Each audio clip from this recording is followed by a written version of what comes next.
Well, tonight, do you know what's in your drinking water? Well, at least 500 drinking water wells that serve up to 9 million Californians have potentially dangerous levels of a highly toxic family of chemicals. KPIX 5's Alan Martin shows us that some of the worst are right here in the Bay Area. Surrounded by lush green fields, Pleasanton often makes the top 10 list of desirable places to live.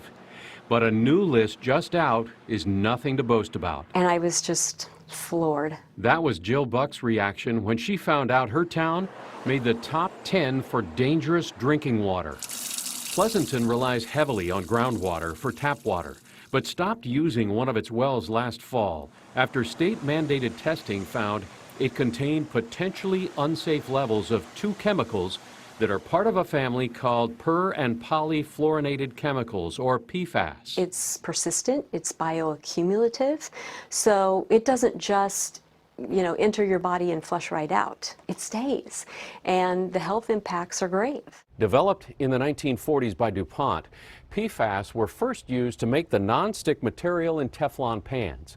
Well, then came Scotchgard and firefighting foam.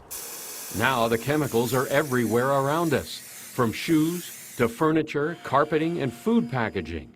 They're called forever chemicals because once they get into the environment, they never degrade. And what characterizes this class is that the strongest chemical bond that we have is in them. Amy Kyle is with the UC Berkeley School of Public Health. It's the quadruple whammy. Under international treaties, we ban chemicals that are persistent, bioaccumulative, and toxic.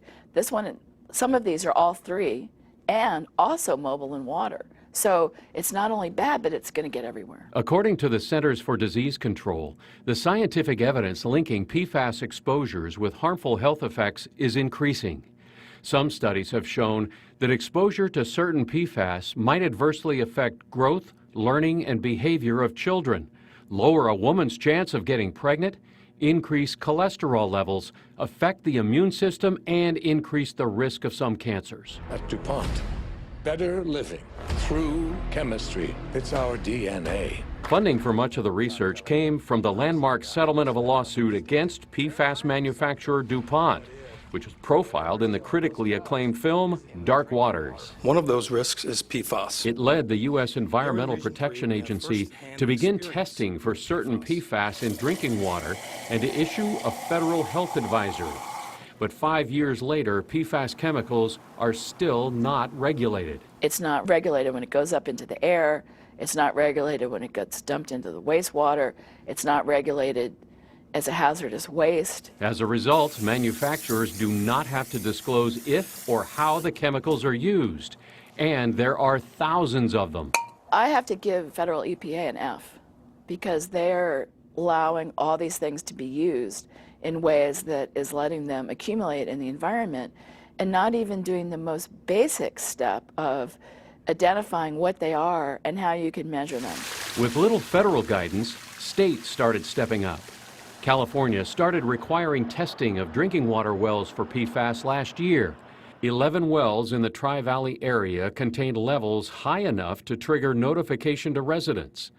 2 of them, Pleasanton's Well 8 and Zone 7's Mocho 1, were among the 12 most PFAS-contaminated water sources in the state, triggering a required response from local governments. Well, the number one message is even though we're finding PFAS in the source groundwater, it is not getting to people and businesses' taps. Zone 7 General Manager Valerie Pryor told us water from Mocho 1 is getting blended with other wells, bringing the levels of PFAS way down. Other wells where we're able to, we run them through our reverse osmosis plant, which does remove the PFAS. She says Zone 7 has hired a consultant to look into new filtering technologies, but it will cost.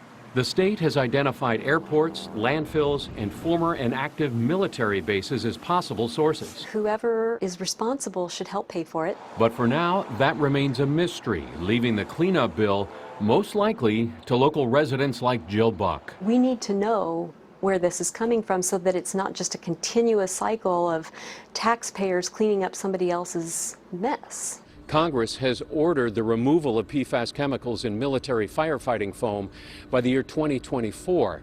Now, as for your Teflon pan, It has been reformulated without the 2 PFAS chemicals that are on the EPA advisory list.